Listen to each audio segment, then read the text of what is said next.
Assalomu alaykum. Oynay jahon ko'zlab turgan barcha mana shu naqqoshlik san'atiga qiziquvchi hunarmandlar, ustalar mana bugun ish jarayonida o'tiribmiz. Naqqoshlik san'atini rivojlantirish, naqqoshlik san'atini avloddan avlodga, kelajakka yetkazish uchun harakat qilish jarayonidamiz. Naqqoshlik san'atiga men maktab davrida yoshligimdan to 5-sinfdan to 8-sinfgacha tasviriy san'at, asosan tasviriy san'atni o'rgatgan maktabimizda. 8-sinfdan keyin shu badiiy naqqoshlik san'atiga qiziqib qoldim. Bu yerda kitoblardan, jurnallardan, o'quvchi jurnallariga chiqib keladigan naqshlarni o'zlashtirib, o'sha yerdan qiziqib, mana shu naqqoshlik san'atiga yo'naltirdi meni. 74-yil o'rta maktabni tugallab, Toshkent shahrida Benkov nomidagi rassomchilik bilim yurtining badiiy naqqoshlik bo'limiga yetaklab bordi. Bu yerda yetuk ustozlarimizdan badiiy naqqoshlik san'ati haqida tushunchalarni oldik. O'qishlarning yo'nalishi bo'yicha naqsh yo'nalishini o'rgandik.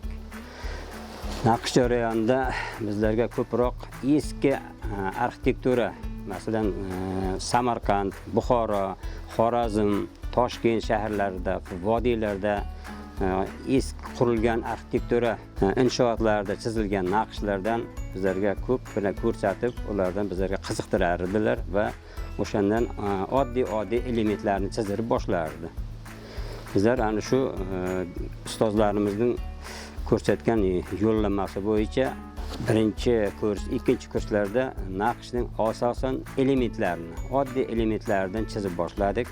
Keyin yog'och buyumlarga o'sha chizgan naqshlarimizni ko'chirish va uni yodgorlik buyumlari sifatida tayyorlashga harakat qilar edik. Masalan, suvenir fabrikalariga bordik. U yerga amaliy ishlarni qo'ydik, amaliyotda bo'ldik. Mana shu naqqoshlikni bizlar rivojlantirib oldik. Keyinchalik mana bunday 8 qirralik, 6 qirralik milliy naqshlangan stollarni gullashni o'rgatdi, ko'zalarga gul solishni o'rgatdi. Lagan, yog'ochdan tayyorlangan laganlarga gul solish, ularning murakkablik yo'llarini, oson yo'llarini hammasini bizlarga o'rgatdi. Bizlar mana shu yo'nalishda hozir ish olib boryapmiz. Yetuk ustozlarimizdan Tohir aka To'xtag'o'jayev, Jalil aka Hakimov, O'zbekiston SSR xalq ustosi, SSR ma'ruf alochisi Jalil aka, Mahmud To'rayev ustozlarimizdan mana shu naqsh sir asrorlarini o'rgandik. U kishilar Jalil akam sovuq rangda ko'proq ishlasa, Tohir To'xtag'o'jayev ustozlarimiz issiq rangda ko'proq ishlardi. Lekin yo'nalishi bir xil edi. Naqsh chizish yo'llari faqat bo'yoqda farq qilish mumkin, lekin naqsh chizish usuli bir xil. Murakkabligi keyin mana Mahmud To'rayev davomida ustozimizdan ilm oldik. U kishining yo'nalishi salgina boshqacharoq.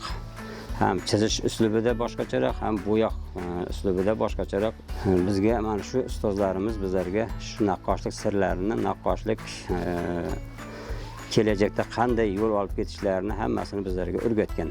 Mana hozir ko'p yildan beri mana shu ustoz O'zbekiston xalq ustalari birlashmasida bir necha yillar ishladim.